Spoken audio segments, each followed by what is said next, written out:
Hello, you all. This is Baron Baptiste. Welcome to Disrupt the Drift.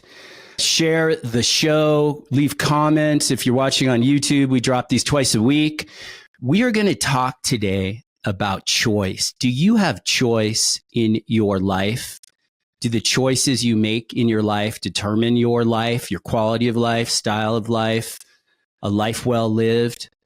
Does choice matter? And do you actually have choice? Can you change a gray hair black? David, how you doing? Fantastic. Always great to be here, Baron. Yeah. David, we wanted to talk about choice and free will. And I asked you the question the other day. I sent you a text. I'm like, dude, do you believe in free will? And you're like, we should talk about that. It's a great topic. Yeah. It's fantastic. Yeah. What do you see about free will, which is where we actually have choice in life about how we live? Is that right?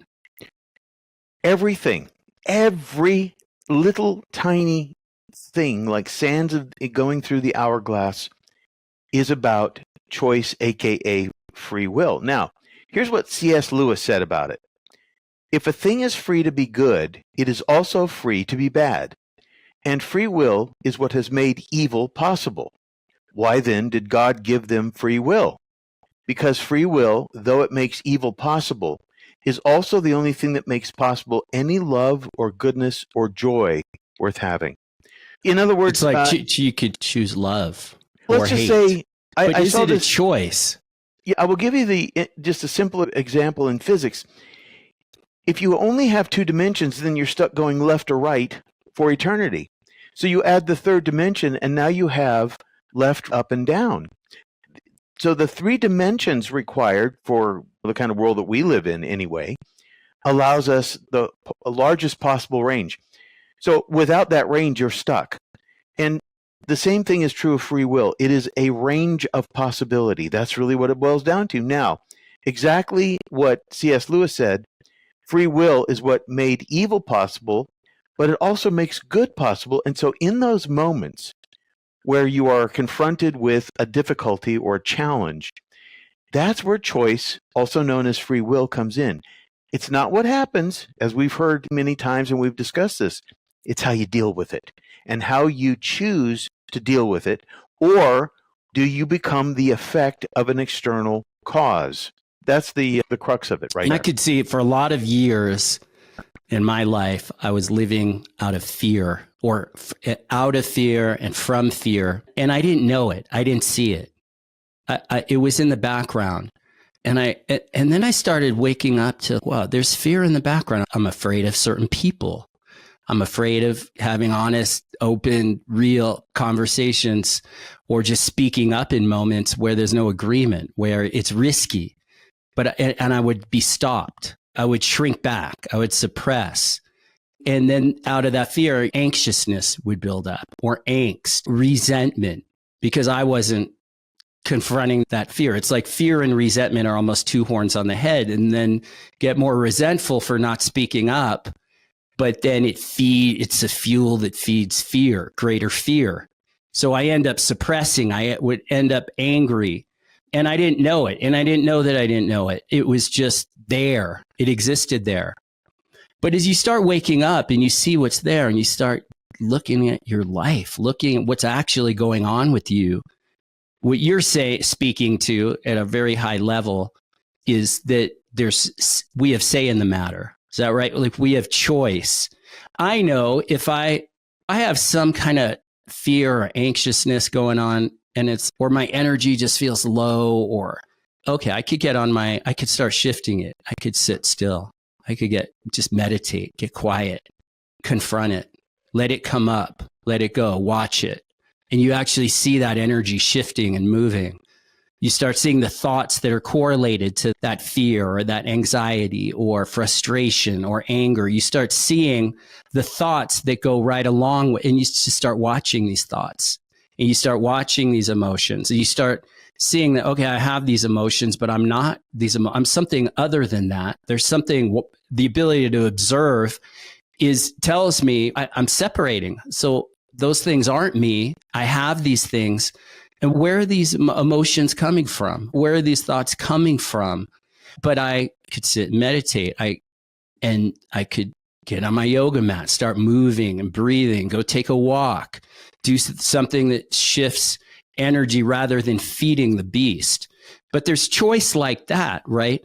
But then there's things in my life that I've also learned I can't change. Isn't it like an AA thing? There's a serenity prayer or something. Father, God, give me the ability to change what I can and accept what I can't, kind of thing. Yeah, I'll frame it this way. And first of all, I don't know that there's anybody in the world that hasn't experienced that feeling of fear, of many different levels of fear, many kinds of fear. And I believe that God installed fear in us as awake beings for a lot of different reasons, not for the reasons that ultimately often control us, but at the same time, the scripture says that the fear of God is the beginning of wisdom. And if you think about the word fear, what does it mean? It means that we can consciously attach an idea of a consequence, right? If you think about fear, in other words, and by the way, there's another one, a fool rushes in where angels fear to tread. So what kind of person are we becoming? And there's a trajectory around fear. Now we become a very comfort-oriented person around fear. We go into denial around fear. We allow external circumstances to dictate to us many aspects of our life and our personality through fear. But at the same time, if we understand fear, and then we learn how to navigate fear and then ultimately conquer fear, and we've attached the reasons why we feel that fear because of those various personalities that you talked about, that we begin to become aware that we are not in sync, that we're not in alignment with the purpose for which we were created, the reason we came into this world. Everybody has a special reason that God allows them to exist, first of all. And second of all, did you discover that yet, or are on your way to discovering that? And what would it be? Have you discovered what you don't want to be? And has fear played a role in that? Because a lot of times I know that when I was a child, I lost a part of a finger. You can see it right here. Did that make me now afraid of doing anything that would cause me to lose another piece of my hand and my fingers? Or did it make it actually, for me, it actually made me realize that pain only lasts so long and eventually I would recover. And so I overcame the fear of certain things, but at the same time, I put myself in harm's way in other ways because I lost a lot of the fear that I had associated with losing a part of my finger. So where's the balance? Yeah. That's the question. Well, yeah. Like hundreds of years ago, it's a very, like you said, we have fear naturally, but hundreds of years ago, fear was a indicator of a threat. There's a bear in the territory near you. There's right. A wild animal or other tribes coming at you that are a threat to your life. And then the fear mechanism arises. But now people living in a modern life, living on their devices, living on the fear has gotten contaminated and it becomes something that people live from. You brought up that. Is it a biblical quote that the fear of God is the beginning of wisdom? Right. Like a year or two ago, I remember I posted on my Instagram something about, I did a little video on that. And I got a lot of comments. Oh, you're fearing what an angry, mean God that you're afraid of. And I was like, oh, that's interesting, but that's how it lands for people. But what people don't see is you are afraid of man, people. You're afraid of people or because fear is within us. But if you have a fear of God, you don't have a fear of people.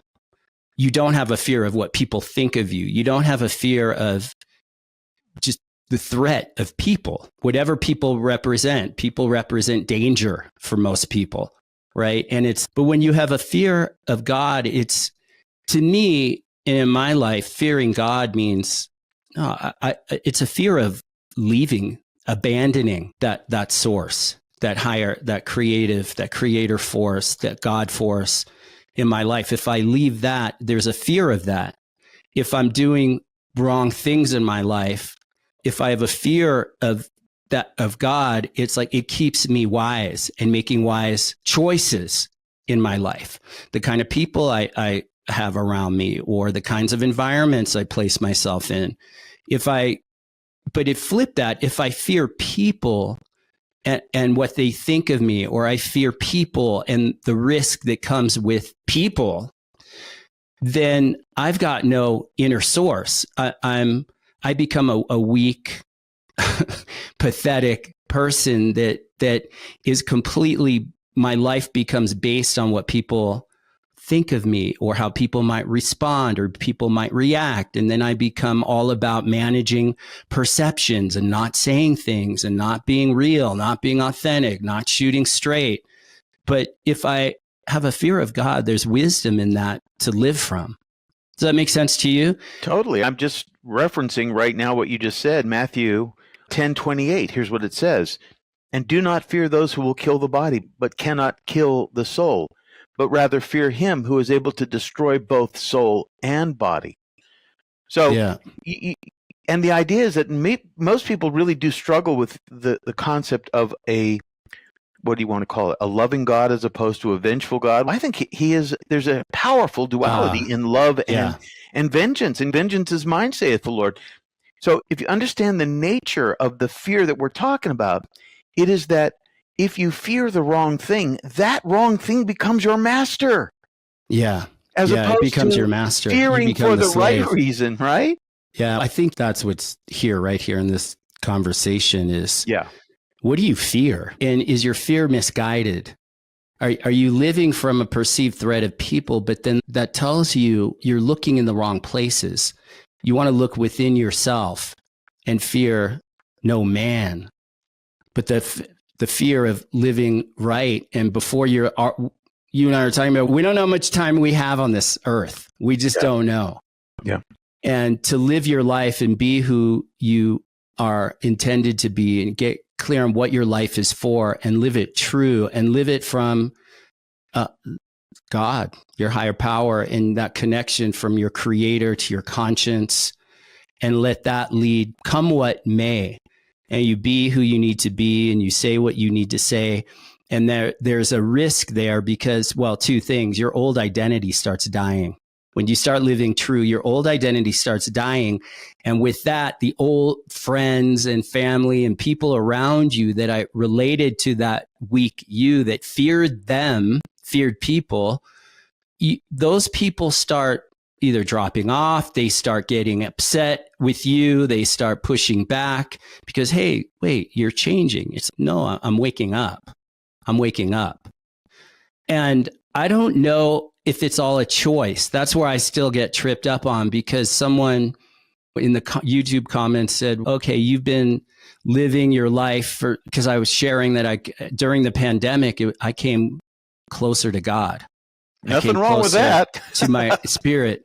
The person, why is it taking you this long to come back to God? Yeah. And look, I've always had God in my life. And in this way, I know that I've always had God, an angel looking over me, looking out for me. Mm-hmm. And my identities, as different identities old identities have dropped off, and I've come closer. I've come closer to something within myself that's greater than myself. And there's a freedom in that. And I don't know, it's not a one-time event, but I think if you have a willingness to really look and wake up and see and answer that question, what is my life for? Mm-hmm. Actually, because those of you listening right now, there's something higher calling. And is fear stopping you? Are you still acting out of revenge and getting even with people, and you're beginning with your mom, your dad? You're still punishing them by being angry at them because they weren't who they should have been for you, or they did things they shouldn't have done, or they didn't do what they should have done. But you're locked up in this old identity. And it takes a kind of willingness to come back to humility and give up all your opinions, give up all those judgments, because those are all the fuel and the result of an identity, an old identity. And what if you were to let that old identity go and wake up to, there's free will, there's choice. But I'm in the process of discovering, what is free choice? What can I actually choose? I know in just the moment to moment of how I live my life, moment to moment. I have say in moments of who I'm going to be. Am I going to be reactive? Am I going to be angry, judge, jury, executioner? Am I going to be fearful? Am I going to shrink? I have say in moments. And as I start living and acting from my real identity, those old identities start giving me up. And the repercussions of those old identities. You wonder why you have so much fear and anxiety and frustration. Yeah. Stop being angry. Go forgive your mother. Here's the Forgive your father. Start there. Here's the actual quote from Proverbs 9:10. And it says, "The fear of the Lord is the starting point and the essence of wisdom, and the knowledge of the Holy One is understanding." So it's really important to realize there's a distinction, a very important distinction about why free will exists. Because if you didn't have free will, you couldn't choose to be right or wrong. An animal is only as good as its trainer. And so if you have a feral animal is just going to do what instinct dictates to it, and it's going to just chase every animal on the block. I adopted a dog that was found out in the woods. This dog was uncontrollable, so I couldn't keep him. Then we had another dog that was trained up from a puppy, and this dog is the best dog in the world. It won't do anything you tell it not to do. So you have a free will so that you can choose one way or another. Now, the consequences of that, this is where the fear of the Lord is the starting point and the essence of wisdom, because when you begin to attach and you begin to understand the nature of the cause and effect relationship with the world that we live in and with the creator of this world, that's when it all starts to make sense. Is that why have I not been happy in my life? Where am I going? What am I doing? What's the point of me being here?